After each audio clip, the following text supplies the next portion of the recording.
आज केवल प्रधानमंत्री के चाहने से नहीं बनता है। नेहरू जी उस समय कितना भी चाहते, समाज कैसे बन जाएगा, एक व्यक्ति कैसे कुछ करेगा।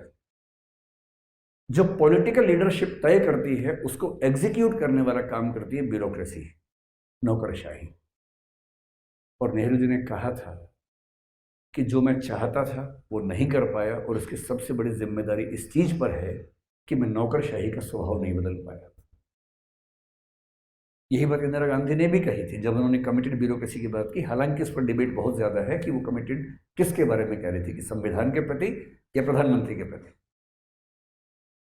जब राजीव गांधी ने कहा कि 100 रुपए दिल्ली से चलते हैं और केवल 15 रुपए गरीब के पास पहुंचते हैं, तो 85 रुपए कहाँ चले जाते हैं, वो इशारा भी ब्यूरोक्रेसी की तरफ ही था। और इसलिए देश को यदि कोई फेल करता है तो वही ब्यूरोक्रेसी है। देश को यदि कोई कमाल के रास्ते पर लेके जाता है तो वो भी ब्यूरोक्रेसी ही है। इसलिए अगर आप ब्यूरोक्रेसी में आना चाह रहे हैं तो थोड़ा ठीक से समझ लें कि आपको कैसा होना चाहिए देश को बेहतर बनाने के लिए। ये केवल मसला आपकी ज़िंदगी बेहतर बनने का नहीं। आप आईएएस बन जाएंगे, आईएएस बनना कोई इतनी मुश्किल बात भी नहीं है।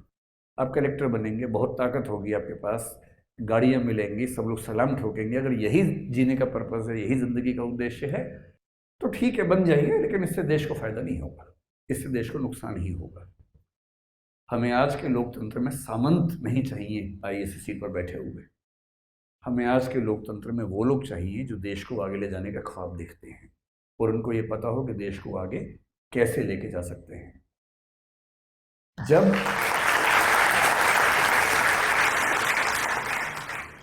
इसलिए आज़ादी के बाद श्री वल्लभ भाई पटेल ने सिविल सर्विसेज के लिए बहुत एफर्ट्स किए। पहले हमारे पास 9-10 ऑल इंडिया सर्विसेज थी, बाद में संविधान में 2 रह गई। और सिविल सर्विसेज के मामले में जिस व्यक्ति की भूमिका सबसे बड़ी हमारे देश के इतिहास में रही, आधुनिक इतिहास में, वो वल्लभ भाई पटेल हैं। और उन्हीं के मतलब प्रशंसा में सिविल सर्विस डे मनाने की परंपरा भी हम लेके आए।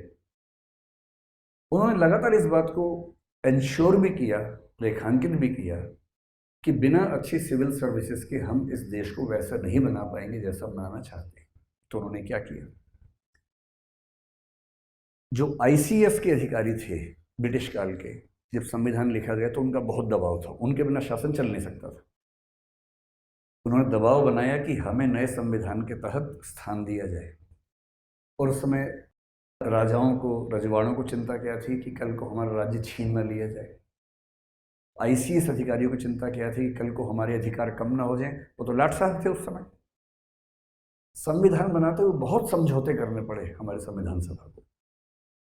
एक समझौता ये करना पड़ा कि कुछ बड़े राज्यों को ग्रुप बी स्टेट बनाना पड़ा कि भाई आपका राज्य अलग किस्म का होगा, आपके प्रमुख को राज प्रमुख की पदवी मिलेगी, आपकी अपनी सेना होगी।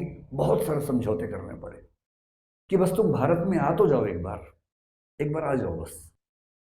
वो आ गए, संविधान में लिख गया तो उनको भरोसा हो गया कि संविधान में लिखा हुआ तो कोई दिक्कत है नहीं। और नेहरू जी और पटेल एकदम क्लियर थे कि एक बार आ जाए फिर देखेंगे बाद में इनको, और लेके आ गए। उनके लिए विशेष संविधान का एक प्रावधान बनाया गया, आर्टिकल 242 मेरे ख्याल से बनाया गया था स्पेशल।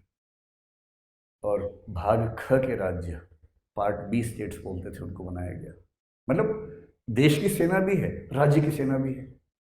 अब किसी राज्य में सेना नहीं, आपको पता होगा, लेकिन उस समय राज्यों में सेनाएं थी उस समय। और राज्यों के प्रमुखों का अधिकार था, उनका नाम क्या था, राज प्रमुख।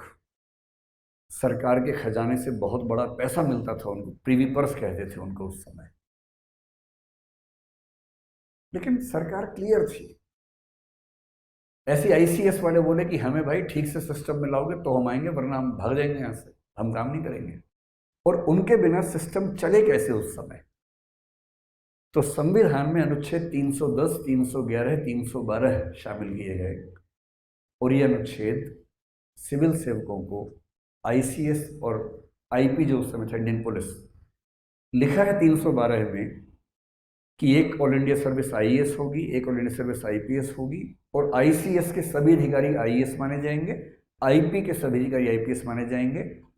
और 311 में उनको इतनी सुरक्षाएं दी गई हैं कि उनको हटाना लगभग नामुमकिन है।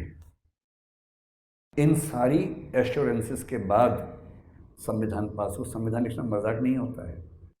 आप 6 लोग मिलकर अपने हॉस्टल का संविधान लिख के देखिए, समझ में आ जाएगा।